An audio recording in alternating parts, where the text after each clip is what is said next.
Higura, higura, higura nawe.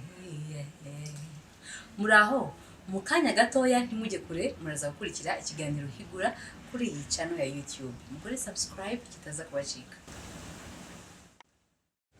Ikiganiro Higura muzajya mugikurikira ku wa mbere no ku wa gatatu isaa moya z'umugoroba, ndetse no ku wa gatanu saa 12. Ntimugacike.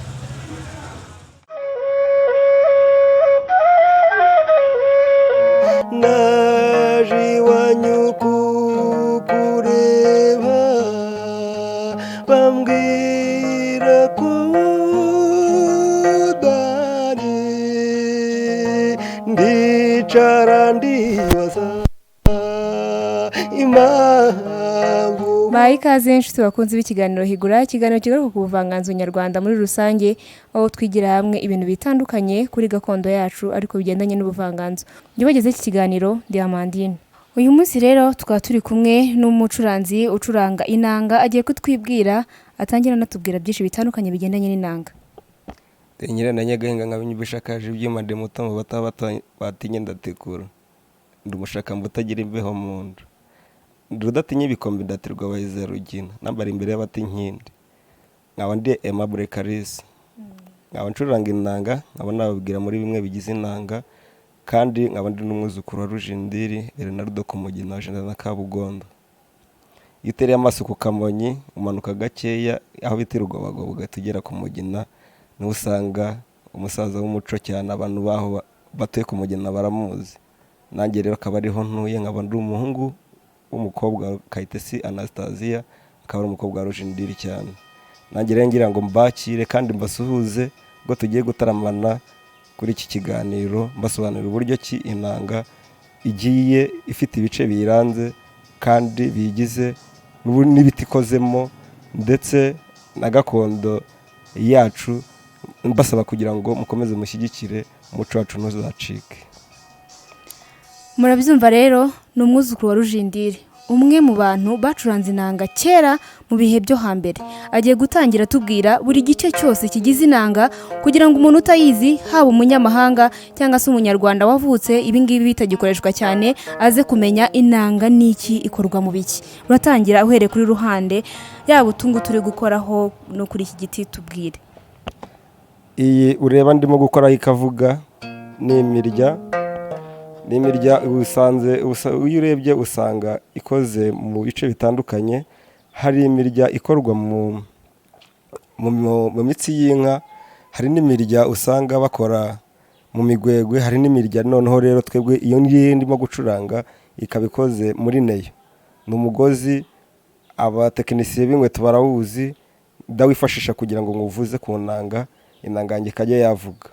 Rero ahangaha ureba uru ruhande, uyu murya wumva ni umuyuki, ukagira na baze. Iyo bivuganye neza usanga bihuza amanota yanjye nshaka gucuranga. Iyo ngiye kuyirega nkoresha uyu mugozi, nkashaka amanota yanjye, narangiza nkayambika, narangiza nkashyiramo aka gati kakaba kamfasha kugira ngo karege ya migozi. Aka gati kitwa iki? Ni akarega mirya. Nakarega imirya. Akangaka karimo imbere kakamfasha kugira ngo wa mugozi ubone uko ngo nawurega, inanga yanjye ikajya yavuga bikurikije n'icyo nshaka gucuranga, n'indirimbo nshaka gucuranga n'amanota yayo. Aha ureba rino bara ni ahantu bakoze icyuma gishyushye kugira ngo inanga ibe iserifiye neza, ifite amabara abiri, kugira ngo ahangaha ureba aya mano ureba abashe kuba agaragara neza n'umurya wo kugira ngo ujye wandura cyane. Basanishije kugira ngo bijye byajya gusa niyo wakwandura ukajya ubona uburyo wawuhanagura, wowe wamenye uburyo ki waba wanduye. Aha rero inanga mfite ifite amano. Uvuze amano, mbere yuko wihuta ujya kuri ibyo ngibyo, ubundi tugiye gutangira utubwira inanga itangira ari igiti bikagenda gutya, icyo giti kiba kimeze gute kugira ngo noneho umuntu aze kuyumva ari inanga yuzuye neza. Iki giti gikomoka mu bice by'amajyaruguru, iki giti kikaba ari umwungo. Iyi nanga ndimo gucuranga ikoze mu giti cy'umwungo, hanyuma ababaji b'inanga ntabwo bapfa kuboneka, baboneka mu bice by'amajyaruguru. Hanyuma twebwe mu majyepfo mu Rwanda hose narazengurutse mbona n'ahantu bakora inanga, ariko kuri ubu ngubu ngiye nagize amahirwe ndayibona. Uburyo nayibonyemo bwari bugoranye cyane, ariko iki giti, iyi nanga ndimo gucuranga ikoze mu giti bita umwungo. Hanyuma iyi nanga ukabona uko ikoze uku nguku, tugerageje kubyiga natwe batoya tukabona abantu babitwigisha, byaba ari byiza cyane. Hanyuma uvuze igiti cy'umwungo, ibyo biti by'umwungo hari ahantu bihingwa hatandukanye se habonetse hose byahahingwa bikaboneka kugira ngo inanga zikorwe? Byagize ubuvugizi ibiti bikaboneka, imbuto yabyo ikaboneka, ibyo biti nta hantu bitaba. Ukurikije n'ubutaka dufite mu Rwanda rwose icyo giti nta hantu kitaba. Nkuko bagenda batubura ibindi biti, icyo giti bagitubuye nacyo cyaboneka, tukajya twagikoresha muri ibi bikorwa byo gucuranga. Bibyara n'amakembe, bikabyara n'ibindi bintu bikomeye mu bubaji, ukasanga byadufasha kugira ngo tugere ku iterambere ry'umuziki nyarwanda. Turangije rero iki giti kibazwamo inanga, hanyuma utu two ni uduki tugiye turiho, ese dukora iki? Aha ngaha ureba hagiye hanyuzemo imyanya ariyo inyuramo iyi mirya y'inanga. Aha ngaha bahita mu mano, ariho handi ujya wumva ngo umuntu afite amano ameze nk'imirya, amano ameze nk'ay'inanga. Aha rero irino rya mbere rijyamo umuyuki. Urabona ko iyi nanga yacu ifite amano 8, ari nako ifite imirya 8. Iyo ngiye kwivuza rero nyivuza mu buryo bw'inanga ifite imirya 8, ariko sogokuru we yacurangaga inanga ifite imirya 12.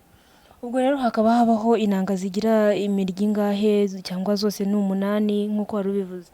Bikurikije n'ubuhanga umuntu aba afite, ushobora no kuba yagira imirya 14 cyangwa 13, ariko uburyo bw'inanga uko ingana ni nakivuga. Ubu mfite inanga nini irutiye, wasanga ivuga neza kuruta uko naba mfite iyi ngiyi ntoya. Iyi ngiyi ivuga nk'intoya, indi ikavuga nk'inini. Iyi nanga ifite imirya 12 niba ivuga neza cyane. Hari utuntu rero ndimo mbonamo hano tugiye dusa n'udupfumuye, tushushanyije ukuntu. Utu tuntu tumaze iki ku nanga, ese ni uduki? Iyi myenge ureba cyangwa se imyobo ni uruhererekane rw'amajwi mu nanga. Ubibaye ipfutse hose ntago baze wayibonamo, cyangwa se ngo umucyo ubonemo, cyangwa inkurikiramo y'ukingo ibonekemo. Iyi ni uruhererekane rw'imirya kugira ngo ibone isohorera umwuka wayo, maze inanga ihumeke ubone uko yajya yavuga. Hanyuma rero hari utu duti nabonye dusa nkaho turi munsi y'iyi mirya, kari hepfo no haruguru. Utu duti twitwa? Iyi ngiyi, utu duti ureba uko ari 2 tumfasha kugira ngo inanga yanjye ibireze, imirya idakora kuri iyi nanga nyirizina. Noneho bikamfasha kugira ngo iyo ijye hejuru, tuno dutureba tujye hejuru y'imirya, tujye hagati y'umurya n'inanga, hanyuma bifashe kugira ngo amanota yanjye nyabone uko numva mbyifuza. Hanyuma rero bakatwita ngo iki? Ni uturega imirya y'inanga. Ni nk'uko wafata akarega karega inanga y'igare, buriya nayo ifasha kugira ngo ndege ya mirya yanjye mbone umusaruro nshaka muri ya nanga. Ni amanota, niwo musaruro wanjye nkesha turega nyine. Bikamfasha kugira ngo inanga nyibonemo icyo nyifuzamo, ncurange ibyo nifuza gucuranga. Hanyuma nagiye numva amajwi uri buze no kudukoreraho utwereka ukuntu agiye atandukanye, ariko ubigenza gute kugira ngo aya majwi aze kuza atandukanye, n'ujya gushyiramo n'injyana bize kuza ari amajwi atandukanye? Uko ureba uyu mugozi, ubu ni umugozi umwe, nubwo ureba imirya ari 8, ni uruhererekane rw'amano kugira ngo umuntu ajye yabona uko yakiranura inanga. Hari nuko iyo ushaka uyikiranya amanota agasubira inyuma kugira ngo uyibike neza. Warangiza kuyikiranya nuko uburizamo amajwi kugira ngo itaza kuba wayirega cyane ikaza kugira ikibazo. Wisubiza inyuma rero kugira ngo uzabone uko uzajya kongera kuyirega ugiye gukora repetition cyangwa se gusubira mu ndirimbo.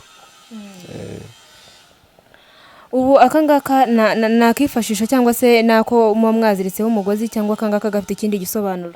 ni ukuvuga ngo ngewe nshobora kubona inanga yanjye ishobora kuba igize ikibazo, uyu mugozi wa mbere ukaba ushaje, uno mugozi wa kabiri nkawufata nkawongera nkawungaho kugira ngo mbone uko nacuranga igitaramo cyanjye ntigipfube. Abaturage bari bantegerejemo ibintu byinshi, bakantegereza indi minota 3 cyangwa 2, nkaba ndangije kugira ngo yananga nyirege bimfashe kugira ngo mbataramire bongere bizihirwe. Hano mu nanga imbere mba mbona hafukuye, kubera iki bahafukura?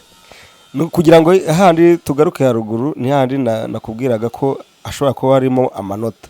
Amanota nta kuntu wayabona cyangwa umurangiro w'inanga ntago wawubona ahantu hadafukuye. Mpamvu umurangiro uboneka nuko ahangaha hafukuye, bibaye byegeranye ntago wavuze umuryango uvuge.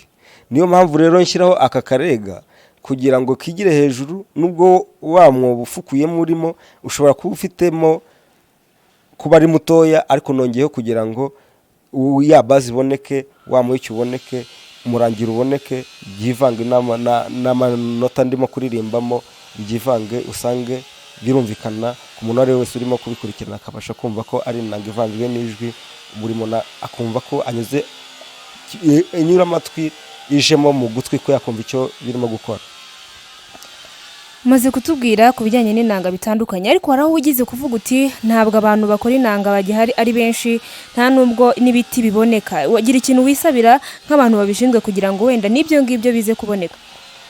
Ikintu nasaba abantu babishinzwe ni ubuvugizi, badukorera ubuvugizi, hanyuma twebwe tukabona ibyo biti, ubundi kandi bagakurikirana uyu muco.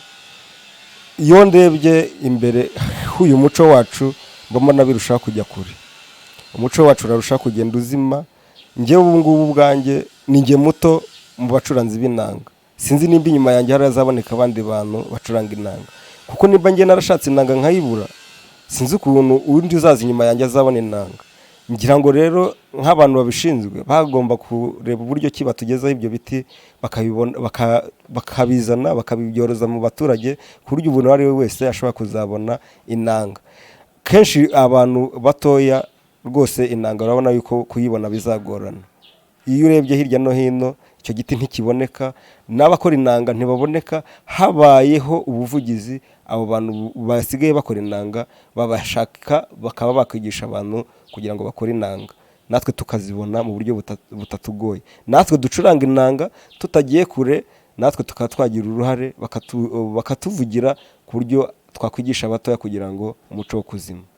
Mumaze kwiyumvira rero uko inanga ikorwa na byinshi bitandukanye bikorwa mu nanga, ariko urumva ko hakiri ikibazo kandi koko kirahari kuba ahaboneka cyangwa se abakora inanga bakiri bakeya, ugasanga nta naho hari ishuri ryo kwigisha inanga. Kiracyari ikibazo ariko kigomba gushakirwa umuti kugira ngo abanyarwanda muri rusange ndetse n'umuco wacu we gucika, kandi buryo umuco usigasirwa kubera bya bikoresho gakondo bigihari bigikoreshwa yaba mu mbyino no mu bindi bitandukanye. Reka dukomereze ku kibazo cy'uyu munsi, kiragira kiti ese umuhanzi nta mukunzi Theogene igicurangisho gakondo akoresha ni ikihe, ese gikozwe mu ki? Ndabashimiye cyane, komeze kugira ibihe byiza.